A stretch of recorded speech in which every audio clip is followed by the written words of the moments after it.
अस्सलाम वालेकुम। Drama star बड़े भैया की आने वाली साहब बहुत दिलचस्प होती जा रही हैं। अब वानिया ने फैसला किया है कि मिशेल और अलमीर को बड़े भैया के सामने खड़ा किया जाए और जायदाद से हिस्सा मांगा जाए। अलमीर और मिशेल बड़े भैया के पास जाते हैं और उन्हें जाके कहते हैं कि हमें एक अलग अपार्टमेंट लेकर दें। बड़े भैया कहते हैं वो किस लिए, तो अलमीर कहता है कि मैं अपनी वाइफ के साथ वहाँ शिफ्ट होना चाहता हूँ। बड़े भैया को बड़ा गुस्सा आता है और कहते हैं कि मेरी जिंदगी में मेरे भाइयों को मुझसे जुदा कोई भी नहीं कर सकता। इस मकसद के लिए मिशेल उनसे बड़ी बहस करती है और कहती है कि बाहर के मुल्कों में भी सब अलग अलग रहते हैं और हंसी खुशी जिंदगी गुजारते हैं। आगे से बड़े भैया कहते हैं बाहर की बातें तुम हमें मत सिखाओ, हम यहाँ के रहने वाले लोग हैं, ये मेरा घर है और यहाँ मेरे असूल चलेंगे।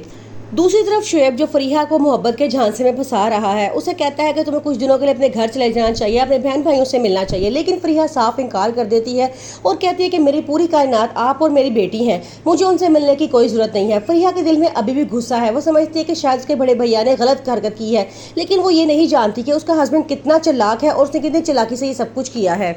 फरीहा की नाराजगी खत्म करने के लिए कबीर अब एक अच्छी खासी रकम शुएब के अकाउंट में जमा करवाता है, जो शुएब अपनी बीवी को बिल्कुल भी नहीं बताता, बल्कि उसे कहता है कि भाई ने पैसे भेजे थे और मैंने उनको वापस कर दिए हैं। और एक झूठी रसीद बनवाता है और फरीहा को दिखा देता है और कहता है कि अब मैं सोचा है कि मैंने खुद मेहनत करनी है और अपने पैसे खुद कमाने हैं और तुम्हें हमारी बेटी को अच्छी ज़िंदगी देनी है।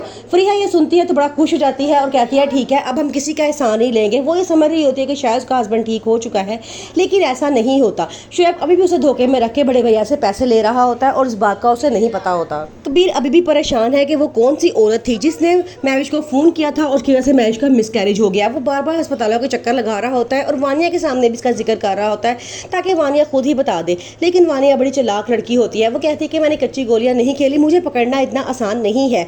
लेकिन कबीर भी उसका पता लगवा के छोड़ेगा कि कौन है जो उनकी खुशियों का कातिल है। कबीर जो अपने बहन भाइयों से बहुत मोहब्बत करता है, वो नहीं चाहता कि उसके बहन भाई बिखरे या इस घर से जाएं। लेकिन वानिया की तमाम तर कोशिशें कभी किसी को बड़े भाई के आगे लाके खड़ा कर देती है और कभी किसी को। अब उसका प्लान है कि मिशेल और अमीर को भी बड़े भैया के सामने लाके खड़ा कर दिया जाए और उनसे जायदाद का तकाजा किया जाए। ये बात कबीर को अंदर से पूरी तरह तोड़ के रख देगी। महविश के मिसकैरेज में बहुत बड़ा हाथ वानिया का है। वानिया नहीं चाहती थी कि महविश और कबीर के घर औलाद हो, क्योंकि वो सोचती थी कि तमाम जायदाद का वारिस आ जाएगा और तमाम जायदाद सिर्फ उसको मिल जाएगी और हम लोग हाथ मलते रह जाएंगे। इसलिए उसने एक ऐसा प्लान बनाया जिससे महविश को डिप्रेशन हुआ और उसका मिसकैरेज हो गया।